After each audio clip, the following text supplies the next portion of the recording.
چې دا نه په خبرو باندې او نه په امدادونو باندې او دا په هیڅ شي باندې چې دی نو د وخت سره به الله د دې همت ورکړي او صبر ورکړي. لنګر چې کوم دی نو هغه ونه درېدو او دا د کاکا صاحب د طرفه دا لنګر راغلی دی. دلته به تاسو د دې ثاني یو کاکا صاحب او یو پیر بابا دا دوه چې اولیاء کرام چې دي نو دا ډېر غټ اولیاء کرام دي. دا هغه خلک دی چې د دنیا پرېښې ده، د هر قسم خپل د دنیاوي سوچ او دنیاوي لالچ دنیاوي فکر ټول عمر دی د الله رضا د رسول صلی الله علیه وسلم رضا او د قرآن شریف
او د بونیر ډیره لویه سانحه نن د جمعې په ورځ د پیر بابا په مزار کې چې د خصوصي دعاګانې وشوې او د بونیر دا ډیره لویه سخته نن په خصوصي دوره دی د سادات سرپرستي اعلی سید پیروز جمال شاه کاکا خیل سابقه منسټر انفارمیشن چې دی هغه په خصوصي توګه چې دی د پیر بابا مزار چې دی هغې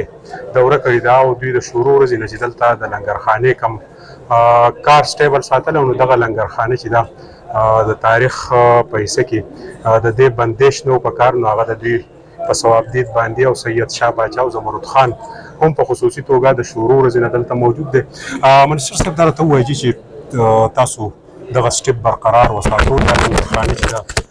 د دې نه په زرګاو کسان دلته راځي او بیا چې کم متاثره ځایونه ول نو هغې ته هم د دې لنګر نه هلته کې چې دی پوټ پیکیج او خوراک ورسېدو. څه وایې څونه مشکلاتو څومره زر زر یو دا سټیپ واخیستو څومره زر زر یو په دې کار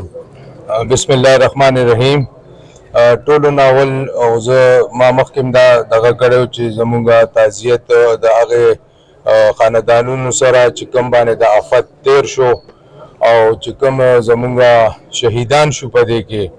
الله دې هغې له جنت الفردوس مقام ورکړي او د هغې چې کوم خاندان دی هغې ته دې الله صبر ورکړي او چې کوم زمونږ زخمیان دي الله دې هغې له شفا ورکړي او دا داسې یو زخم دی چې دا نه په خبرو باندې او نه په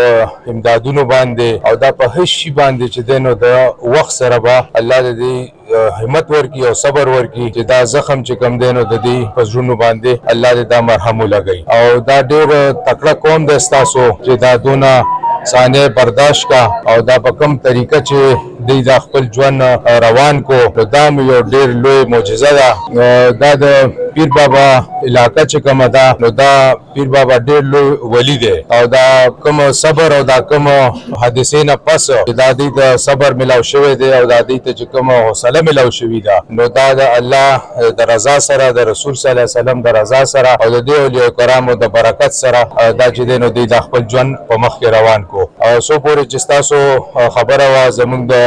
کیمپ نو الحمدلله په اولنۍ ورځ باندې چې کومه دا ثانیه په کومه ورځ وشوه فلډ چې رالو نو هغې ماښام نه کاکا صاحب ویلفیر زمونږ چې کوم دی ریلیف کیمپ هغه دلته ولګېدو او چې کله دوی رالو نو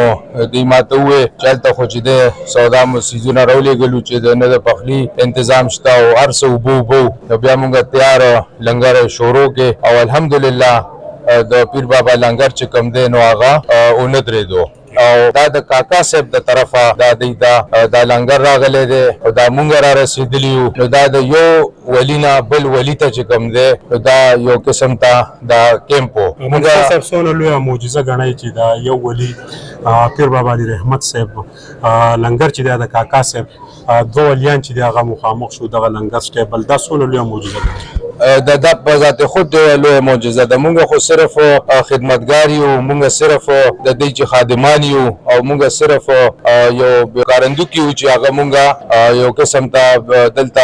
مدد کوي او دلته مونږ سره په دې طریقه باندې نو دا ټولې معجزې چې کومې دي دا په خپله دا یو معجزه ده چې پیر بابا تاسو دربار وګورئ نو یو قطره اوبه دلته نه دي راختي دا په ذات خود دا د الله خوښ خلک دی دا هغه خلک دی چې د دنیا پرېښي ده د هر قسم خپل د دنیاوي سوچ او دنیاوي لالچ دنیاوي فکر ټول عمر دی د الله رضا د رسول صلی الله علیه وسلم رضا او د قرآن شریف پویا او په دې افغانستان نوالی ته پوره خیبر پختونخوا کې تاسو وګورئ نو دلته به تاسو د دې ثاني یو کاکا صاحب او یو پیر بابا دا دوه چې اولیاء کرام چې دي نو دا ډېر غټ اولیاء کرام دي او دا کیمپ راتلل او دا کاکا صاحب د طرفه دا یو قسم ته دلته دغه کېدل چې کوم دی نو دا معجزه ده زمرد خان صاحب هم د شروع ورځې نه دی سید شاه باچا بیا یو لوی کردار ادا کو فسادات راغونډول دې ته په کوم نظر ګوري سید شاه باچا چې دی زمونږ کشر رور دی او ماشاءالله چې کوم د خدمتو کو د پلار د طرفه دی د پیر بابا لوسی دی او د مور د طرفه چې دی نو دی د کاکا صاحب لوسی دی په ده باندې چې دی نو دواړه دغه ذمهواریانې د دواړو طرفونه وې او الحمدلله د ډېر د اولنۍ ورځ نه دی ټولو ناول را رسېدلی او دا دلته چې دی کوم خدمت وکړو دغه وکړو الله به د دې ته اجر ورکوي او زموږ زمرد خان صاحب چې دی الحمدلله په اولنۍ ورځ باندې دوی دلته راورسېدو او دوی چې دی جایزه واخیسته بیا غونډه هفته چې دا لنګر دلته مونږ چلولو وروسته جمعې پورې او د